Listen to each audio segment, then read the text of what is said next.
বিসমিল্লাহির রহমানির রহিম। আসসালামু আলাইকুম। দেশ থেকে প্রবাস থেকে যে যেখান থেকে দেখতেছেন অবশ্যই কেমন আছেন একটু জানাবেন। আমি এই মুহূর্তে আছি সাইনবোর্ড সোনিয়াগ্রা সাইনবোর্ড রোডে। প্রতিটা দিন আল্লাহ 30টা দিন এই রোডে জ্যাম থাকেই। এই জ্যাম কিভাবে কি করব কিছু বুঝি না। কি রাস্তা করে আমাদের দেশে সব সময় সারার জীবন আমরা জ্যামের ভিতরে থেকে গেলাম। আমরা রাস্তা খালি উদ্বোধন করতে আছে, এক একটার পর এক একটা রাস্তা করতেছে, ডিভাইডার করে দিতেছে, অনেক সৌন্দর্য করে দিতেছে, কিন্তু দেখা যাইতেছে কেউ রং সাইড দিয়ে মারতেছে, কেউ এমনি আইতেছে, কেউ এমনি আইতেছে, কোনো বাধা নাই। তাই এই জায়গায় এবারে আমি 1 ঘন্টা ধরে জ্যাম ধাক্কাইতেছি। এর ফেলা এবারে উড়ে অবস্থা কীরকম জ্যাম ধাক্কাবো তা বলার বাইরে।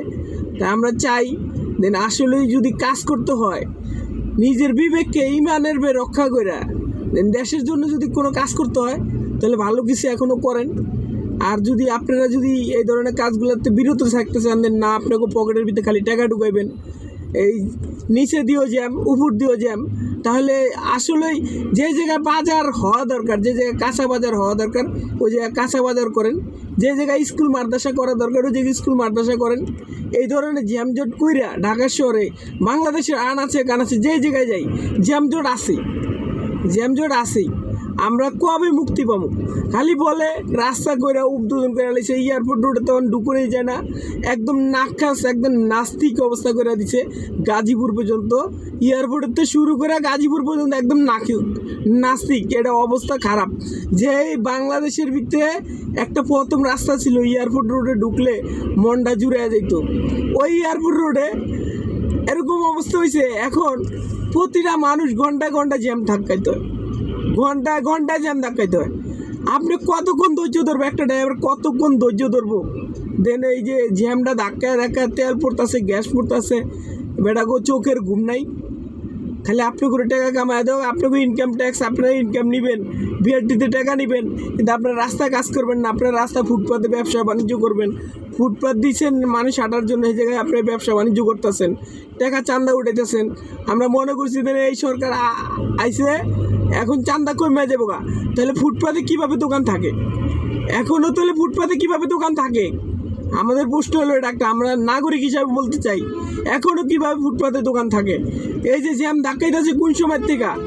টেরাগের ড্রাইভাররা এদেরকে ঘুম নাই, এরা রাত্রে দিনে সবসময় অর্গুমা থাকে আপনাদের জন্য। রাত্রের বেলা একটু শান্তি মতন তারা জায়গা মতন যাইবো, তাও যাইতে পারে না।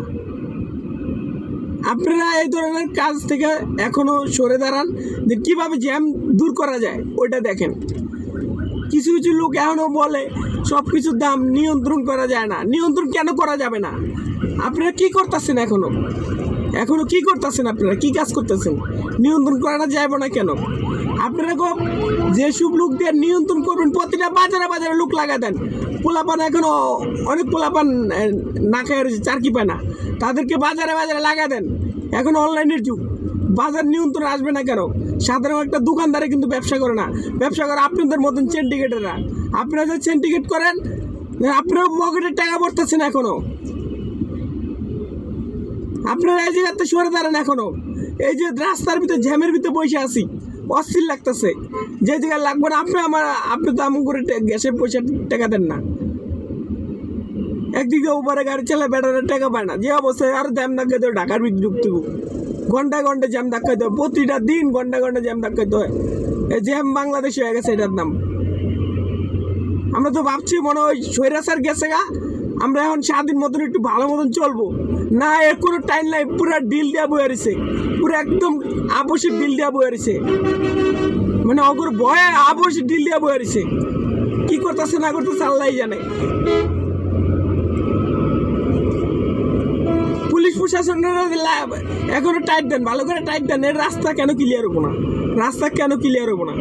প্রতিটা দিন রাস্তার ভিতরে জ্যাম ধাক্কাইতে হয়, প্রতিটা দিন রাস্তার ভিতরে জ্যাম ধাক্কাইতে হয়।